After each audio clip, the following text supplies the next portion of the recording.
Vamos a arrancar nuestro curso de hoy hablando de la participación. ¿Por qué decimos la participación? Porque la ciudad de Buenos Aires ha trabajado muchísimo en lo que significa incorporar las decisiones colectivas de la comunidad a la gestión de gobierno. Esto se pensó hace 23 años cuando se sancionó la Constitución de la ciudad de Buenos Aires. Silvia Collins, quien va a hablar después de mí, ha sido estatuyente, constituyente de la ciudad de Buenos Aires y una de las que trabajó en la redacción de este texto, que fue para su momento un texto de avanzada, porque era un texto que incorporaba mecanismos de participación muy novedosos para nuestro país. No solo la figura del referéndum, sino también participativos, como por ejemplo la existencia de los consejos consultivos en las juntas comunales, integrados por organizaciones de la sociedad civil de cada barrio e integrados también por vecinos destacados de cada uno de los barrios. A estos 15 consejos consultivos se le sumó a nivel de distrito lo que es el Consejo de Planeamiento Estratégico, para pensar la ciudad del futuro de la mano de las organizaciones de la sociedad civil y no de la mano condicionada de una gestión que tiene un plazo fijo de 4 años y no sabe si va a seguir o no. Para que tuviera una continuidad de ese pensamiento, se pensó en crear este Consejo de Planeamiento Estratégico que lo integran las organizaciones de la sociedad civil y lo preside el jefe de gobierno de la ciudad de Buenos Aires. Estos instrumentos de participación son lo que nos han permitido trabajar muy fuerte en la ciudad de Buenos Aires. Fíjense ustedes que tenemos la figura del referéndum, la figura de plebiscitos, las consultas en las comunas, tenemos todo lo que hace al concepto de revocatoria de mandato.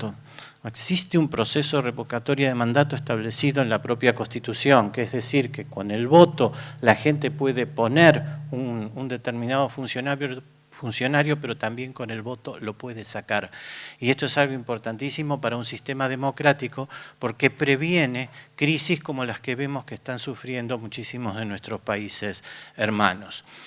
Esta Constitución de avanzada se basó en algo importantísimo que era tratar de implementar una forma de participación de las organizaciones de la sociedad civil con la gestión de gobierno. ¿Por qué las organizaciones de la sociedad civil? Por la dinámica que tienen en cuanto a al tratamiento de los temas que generaban necesidades en nuestras poblaciones. Necesidades para el crecimiento, necesidades para el desarrollo de distintas actividades que hacen a nuestro quehacer cotidiano. Las organizaciones de la sociedad civil fueron transformándose en una manera muy fuerte de expresión de las comunidades en el mismo tiempo en que se iban debilitando los partidos políticos como forma de representación. No es que se excluyen los partidos políticos, pero cuando se genera un pensamiento colectivo en el Consejo de Planeamiento Estratégico, están integradas las organizaciones de la sociedad civil y también los partidos políticos como un organismo más, pero no teniendo el monopolio de la opinión como lo tienen en la legislatura de la Ciudad de Buenos Aires y mucho más en el Ejecutivo una vez que son electos. Esto nos dio una amplitud de criterio mucho mayor y nos permitió generar consensos muy importantes. ¿Por qué consensos? Porque piensan personas que vienen de distintos orígenes sobre un objetivo común. El ejemplo más clarito y el que más me gusta contar respecto a los consensos es lo que tuvo que ver con la sanción del Código Urbanístico de la Ciudad de Buenos Aires. Se realizaron 7 talleres a lo largo de un año que las organizaciones del Consejo de Planeamiento aportaron ideas para ir modificando el proyecto original antes que fuera a la legislatura. Cuando pasado el año y después de 11 versiones distintas del código, este código fue a la legislatura, resultó aprobado por los diputados, hubo una audiencia pública prácticamente sin cuestionamiento porque los consensos ya se habían logrado previamente con las organizaciones del Consejo de Planeamiento Estratégico y se votó automáticamente en segunda lectura teniendo un código nuevo que revolucionó la construcción y la Ciudad de Buenos Aires y en los próximos años calculamos que va a revolucionar la generación de empleo en nuestro territorio. Además, el Consejo de Planeamiento hace los planes estratégicos. Como dijo Silvia hace un rato, de carácter consultivo, recomienda al Poder Ejecutivo los caminos a seguir. Esa es según lo establece el artículo 19 de la Constitución de la ciudad. Hemos trabajado, durante el 2018 hemos generado un plan estratégico al 2035, es decir, mediano y largo plazo para la ciudad de Buenos Aires. Durante el año 2018 trabajamos el plan estratégico de cultura de la ciudad de Buenos Aires y en el año 2019 encaramos el proyecto de armar un plan de desarrollo económico e innovación social con perspectiva metropolitana. Por el artículo 19 de la Constitución de la ciudad tenemos la obligación como Consejo de Planeamiento Estratégico de trabajar con perspectiva metropolitana. No podemos ignorar a los 40 municipios que rodean a la ciudad de Buenos Aires. Esta perspectiva metropolitana lo que nos provoca es una interacción constante y sacar experiencias de los municipios que podemos traer a la ciudad, pero al mismo tiempo traspolar experiencias exitosas de la ciudad a los municipios en una forma realmente de respetar el concepto de área metropolitana. ¿Por qué planteamos área metropolitana? 40 municipios más la ciudad autónoma de Buenos Aires. Porque nosotros tenemos un fenómeno que se han ido dando en estos últimos 20 o 30 años en toda esta área.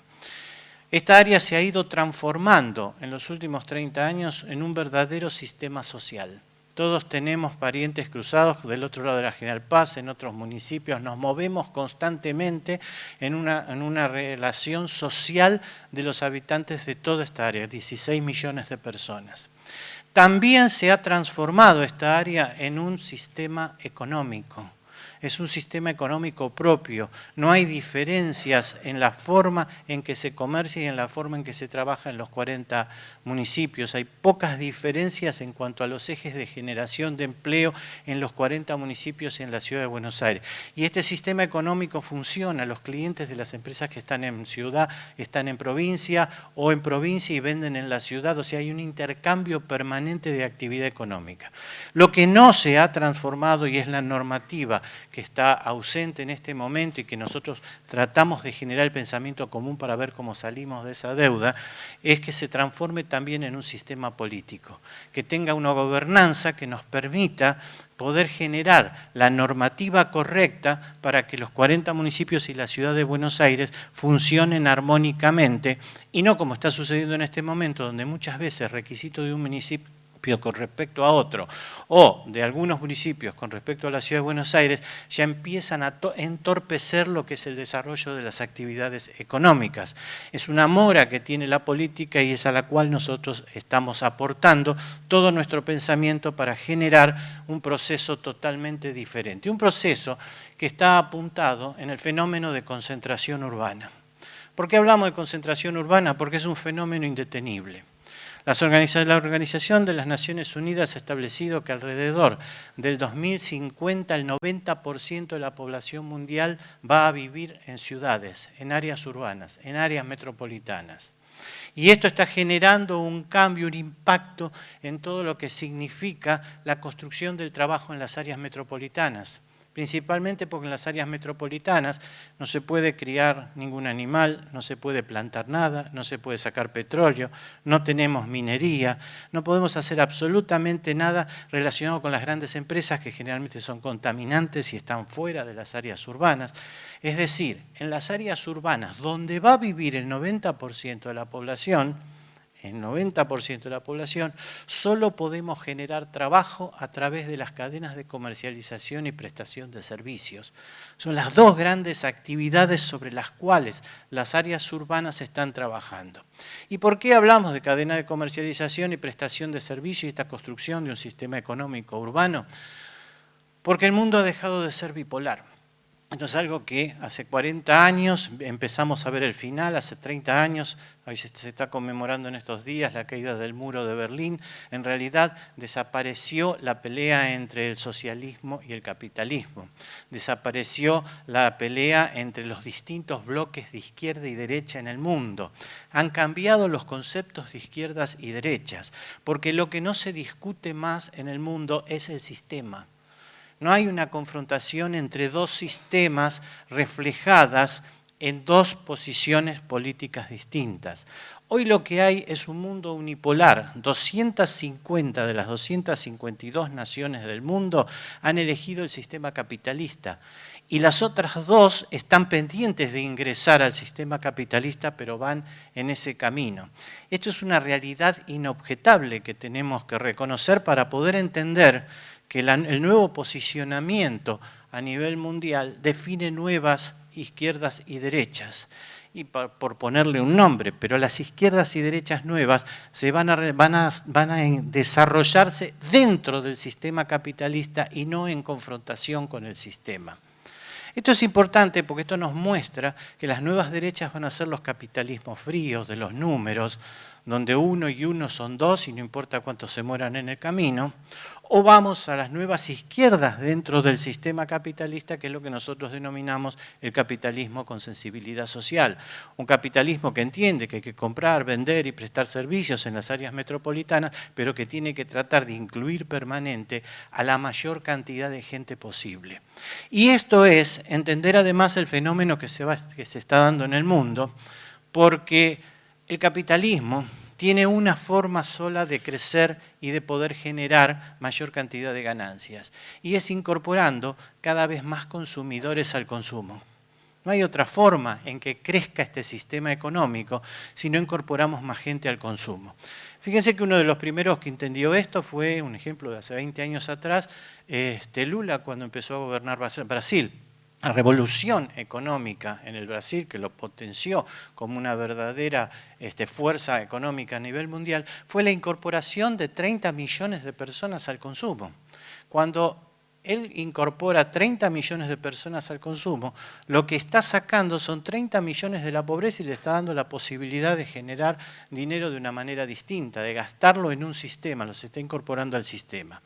Esto es lo que nos dicta, y esto ya se lo cuento como economista, esto es lo que nos dicta que los próximos años de crecimiento de la humanidad van a estar signados por la incorporación de determinados sectores al consumo, porque lo necesita el propio sistema para poder sobrevivir, si no el sistema entraría en crisis.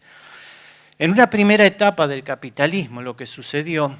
fue que se empezó a potenciar el consumo de lujo, porque ya no se podía crecer horizontalmente en la cantidad de consumo, porque no se pensaba en la incorporación de los pobres y se generaba un consumo de lujo. Lo que llegamos es al tope del consumo de lujo, ya no hay más que venderle a las personas que más tienen. Entonces decidieron luchar de costado y empezar a generar mercados. Y esos mercados se generan incorporando cada vez más pobres al consumo.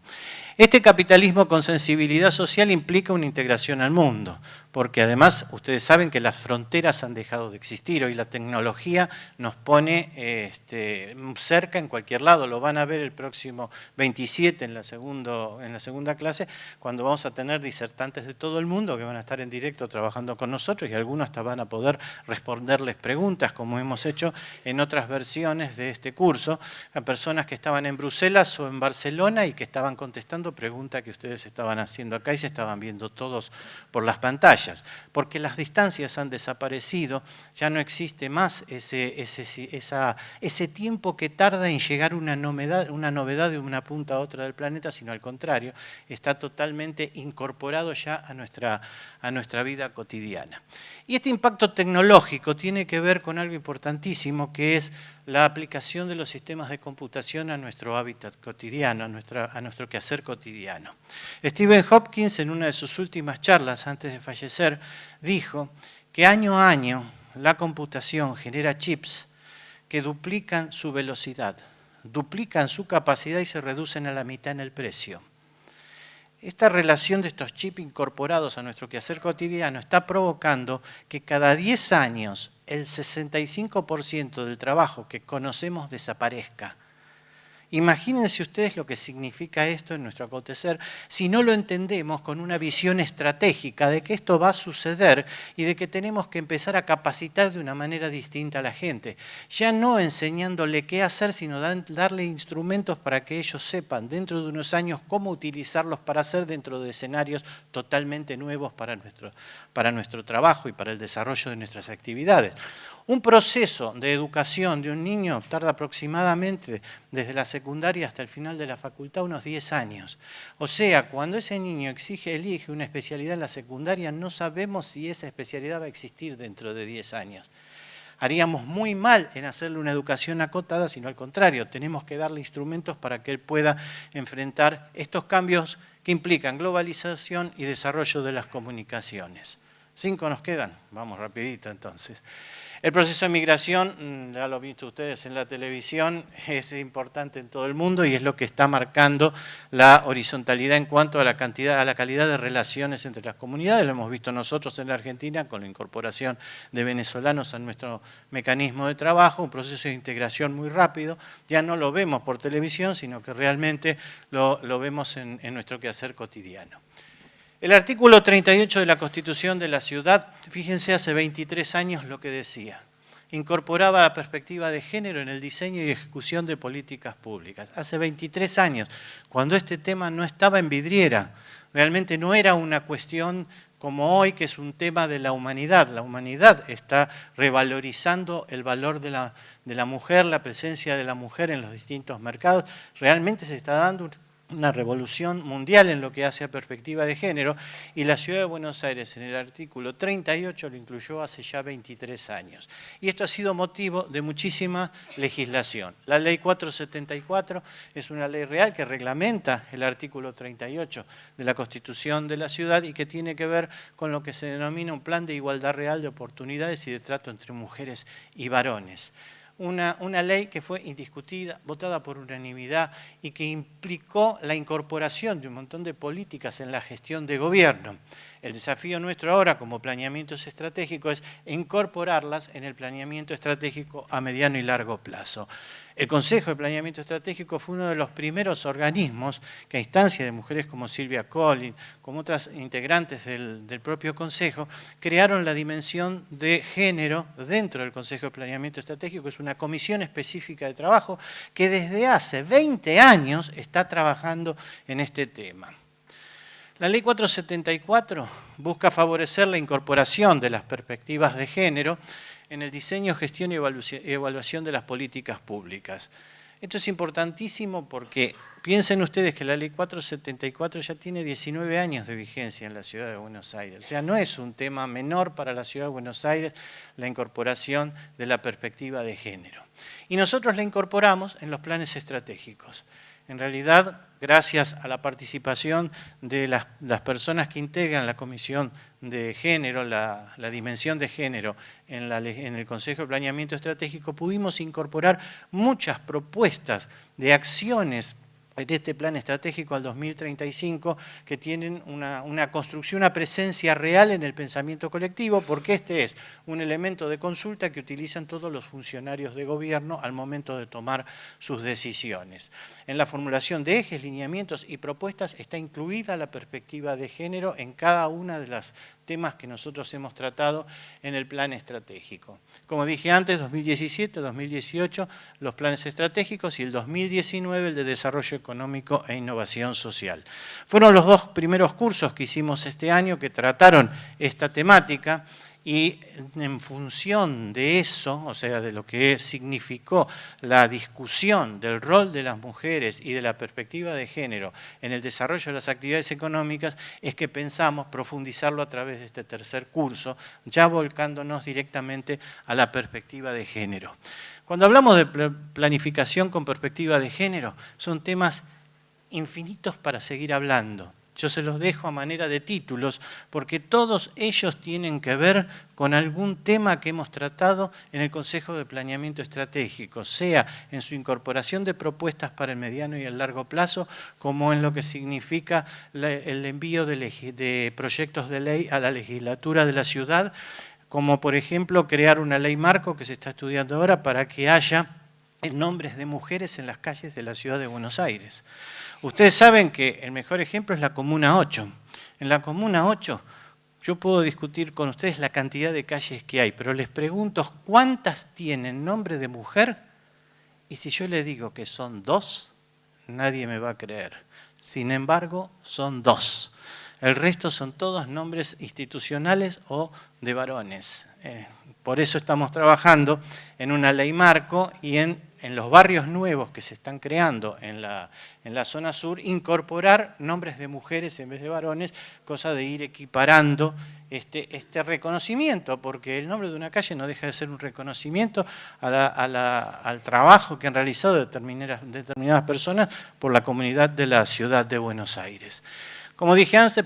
perspectiva de género incorporada en los lineamientos y en las propuestas, y un trabajo que tenemos previsto hacer que tiene que ver con las 20 principales áreas urbanas de la Argentina, donde vamos a llevar nuestro Plan Estratégico de Desarrollo Económico e Innovación Social con perspectiva de género, porque las problemáticas de los centros urbanos son exactamente las mismas, sea Rosario y el Gran Rosario, Mar del Plata y el Gran Mar del Plata, Córdoba y la Gran Córdoba, Buenos Aires y el Gran Buenos Aires. O sea, todas estas áreas tienen las mismas problemáticas y nosotros vamos a estar llevando allí. Y ya tenemos un preacuerdo con la Organización de Mercociudades para estos planes que estamos desarrollando, llevarlos a las 330 ciudades que integran Mercociudades, lo que significa llevar a todo el área de Latinoamérica un trabajo intelectual preparado por las organizaciones de la sociedad civil en alianza con la gestión de gobierno en la ciudad de Buenos Aires. Y cumplo con esto el horario. Muchísimas gracias. Que estemos hoy, quienes estamos aquí, tratando de pensar cómo asociamos la planificación estratégica con la perspectiva de género, en realidad nos está hablando del cariz que ha tomado en estos últimos años la agenda de género. Como decía Jorge, hace más de 20 años, cuando se sancionó la Constitución de la Ciudad de Buenos Aires, quizá era uno de esos temas que aparecían como tangenciales y en donde éramos pocos los que lo planteábamos, o quizás recién se empezaban a ver, se consideraban de avanzada, pero en realidad me parece que es importante que también evaluemos, porque cada uno de los que estamos acá somos efectores públicos, nosotros generamos políticas públicas e implementamos políticas públicas, también entender qué significa la perspectiva de género en términos de la agenda pública. Sin lugar a dudas, dos de los temas más importantes de la agenda pública y también de la agenda privada hoy tienen que ver con dos cuestiones que nos convocan, que son la metropolitaneidad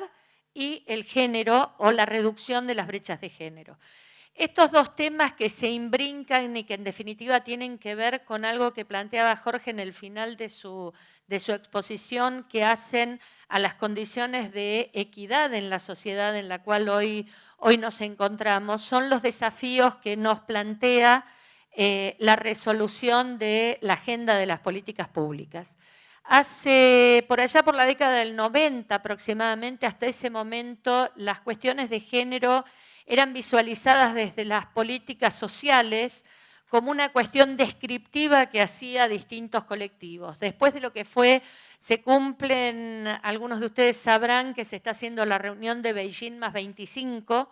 se cumplen 25 años de la conferencia de Beijing y un poco más de lo que fue la conferencia de población del Cairo, que fue el lugar en el que efectivamente el tema de la agenda de género y la situación de la mujer pasó a ser parte del plexo normativo internacional que tiene que ver con los derechos humanos. La cuestión de la equidad de género ya no era una cuestión de un colectivo que tenía condiciones de vida diferentes de otro colectivo, de otra situación entre varones y mujeres, sino que tenía que ver con la posibilidad de desarrollo de los derechos en igualdad de condiciones en distintos colectivos como eran varones y mujeres. En este sentido, si pasado este tiempo, también es importante señalar que la Constitución de la Ciudad de Buenos Aires, al incorporar, y lo que fue después la Ley 474, que es la Ley de Igualdad de Trato y Oportunidades en la Ciudad de Buenos Aires, que también fue una ley pionera en la República Argentina, implicó la posibilidad de llevar adelante un plexo normativo para ordenar el modo en el que las políticas públicas se debían planificar y en el cual las políticas públicas se debían ordenar en términos de que todo el gobierno de la ciudad de Buenos Aires de alguna manera debería tener un eje que hacía a la posibilidad de generar condiciones de igualdad o reducir las brechas y al mismo tiempo generar condiciones que no reprodujeran la desigualdad entre varones y mujeres. Esta ley, que como decía Jorge, fue sancionada en el año 2000, de alguna manera marca un hito importante en términos de cómo se desarrollan las políticas y también el modo en el cual hoy, por ejemplo, el plan de igualdad de oportunidades en el gobierno de la ciudad significa que está en una de las áreas de mayor importancia para poder implementar iniciativas, y esto lo van a ver a lo largo de este módulo, que significa la posibilidad de acordar y de llegar desde el vértice más alto del gobierno de la ciudad, implica la posibilidad de generar las condiciones para esta agenda que hoy nos convoca como una agenda importantísima y que además, si ustedes ven lo que es la agenda de la igualdad en el contexto internacional, y en esto nos referimos a los objetivos del desarrollo sostenible, ustedes saben que son 17 los objetivos del desarrollo sostenible. Uno de ellos, que es el objetivo número 5, es específicamente respecto a la igualdad de género, pero de los 17 objetivos hay 14 de ellos que tienen indicadores que hacen a la reducción de las brechas de género. Entonces esto nos está marcando el nivel y la importancia que cumple el desarrollo de estas metas en términos de lo que significa la agenda internacional. Esta planificación que significa la Agenda 2030, hoy nos lleva a pensar que son 3 las áreas sobre las cuales se desarrolla, que tiene que ver con sustentabilidad, desarrollo económico e inclusión social, pero el lema que tienen los objetivos de la Agenda 2030, ustedes saben que es no dejar a nadie atrás. Y no dejar a nadie atrás nos compele a cada uno de los que ocupamos lugares en términos de la gestión pública a pensar en cuáles son los instrumentos más eficaces para reducir esas brechas.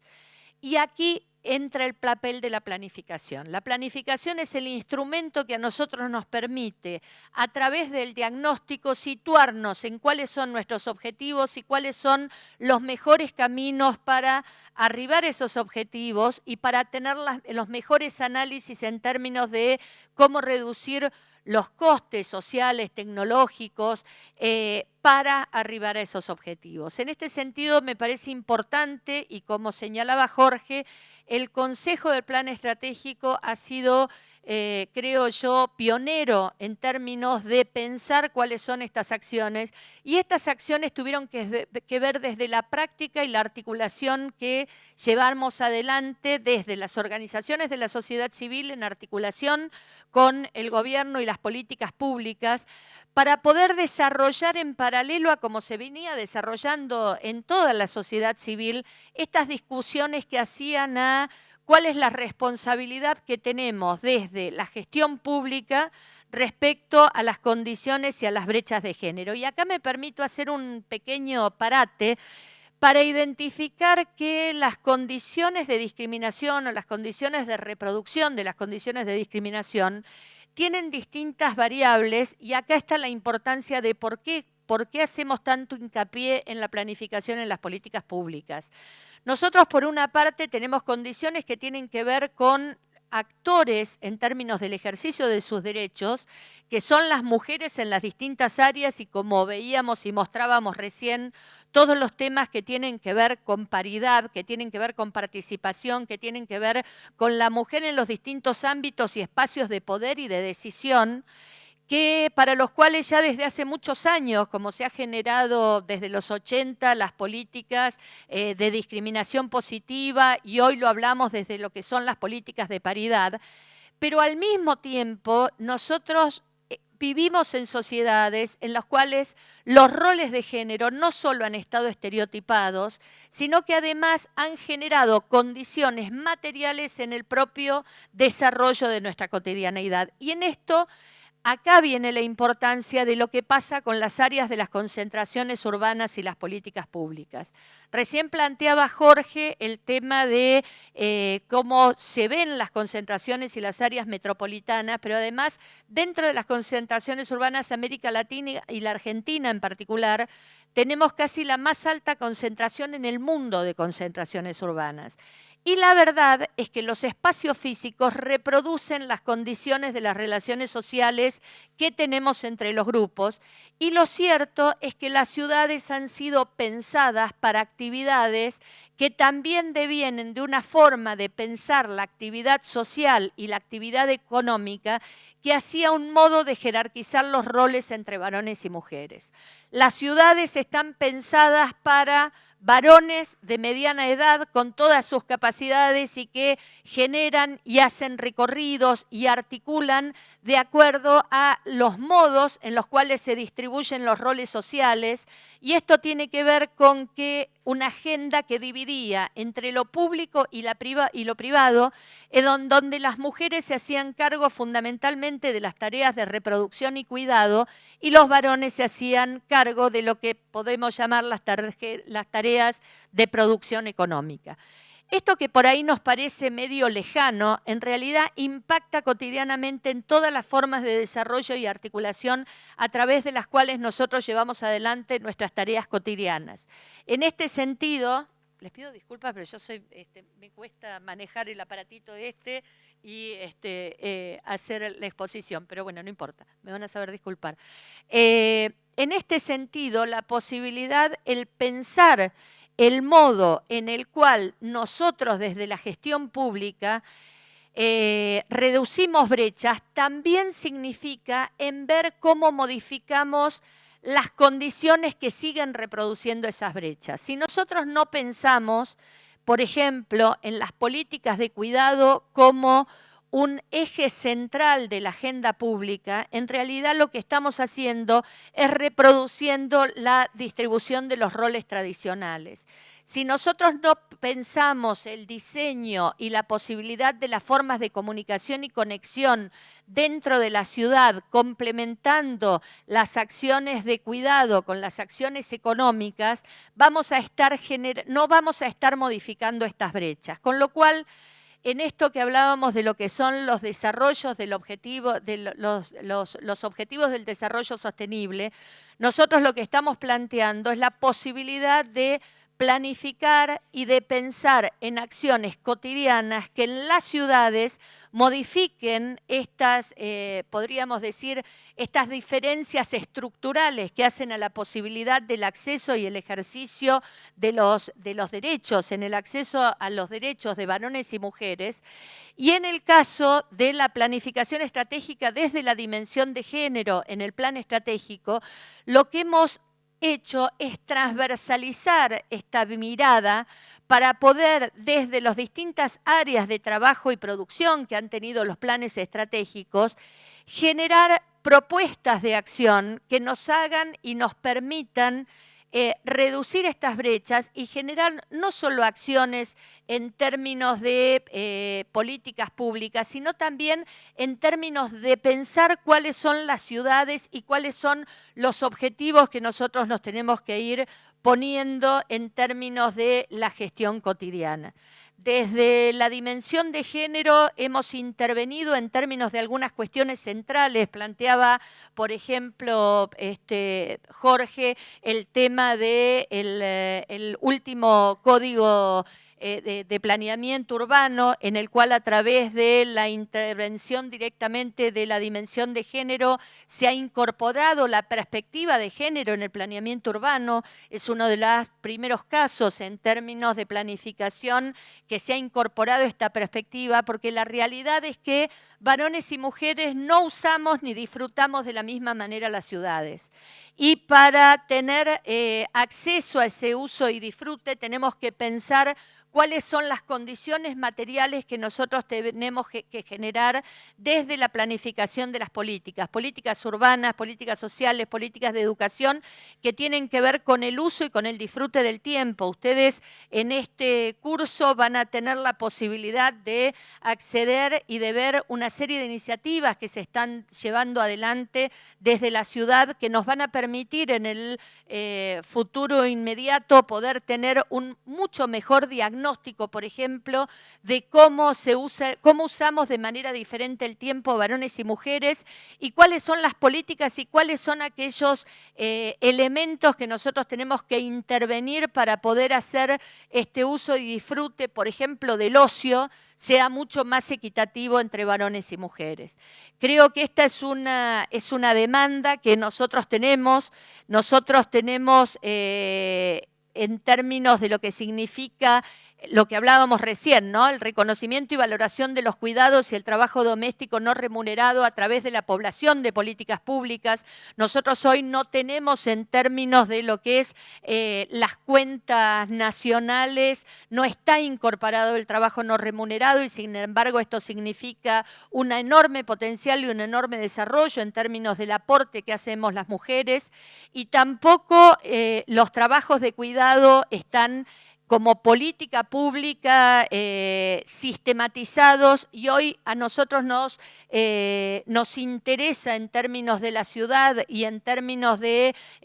la posibilidad de generar acciones concretas que hagan a la posibilidad tanto de un sistema de cuidados como lo tiene Uruguay, que tiene que ver con la posibilidad de generar un modo de abordaje desde las políticas públicas en donde ya no sea una tarea específica derivada de una condición de género, sino que tenga que ver con la posibilidad de una inclusión como tema central en lo que es la agenda de las políticas públicas. Y por último, y para terminar, decir que así como Jorge planteaba esta visión del capitalismo, de las distintas maneras en las cuales se puede llevar adelante y se puede visualizar el capitalismo, todos sabemos que tenemos un mundo que está cambiando y que es un mundo a distintas velocidades. La capacidad que nosotros tengamos desde la gestión pública de reducir el impacto de esas velocidades de cambio va a tener que ver con el desafío de reducir la inequidad y la reproducción de esas brechas de inequidad y de poder subir más cantidad de gente a este sistema económico y social. En la medida en la cual nosotros podamos llevar adelante, podamos diseñar, planificar y llevar adelante políticas públicas que sean inclusivas y que reduzcan las brechas de inequidad en la propia sociedad, nosotros vamos a reducir este impacto y van a ser menores los niveles de conflictividad. Y lo que queda claro es que en uno de los puntos más importantes de las reducciones de las brechas de inequidad es la reducción de las brechas de género que persisten y que están presentes, no importa la clase social, porque esto se reproduce absolutamente en todas las clases sociales, pero sí sabemos que quienes más las pagan son las mujeres de los sectores vulnerables. Entonces, y para terminar, simplemente decir que la posibilidad de incorporar la perspectiva de género en términos de la planificación estratégica hace a la posibilidad de que desarrollemos políticas públicas mucho más equitativas y con mayor capacidad de inclusión. Muchas gracias.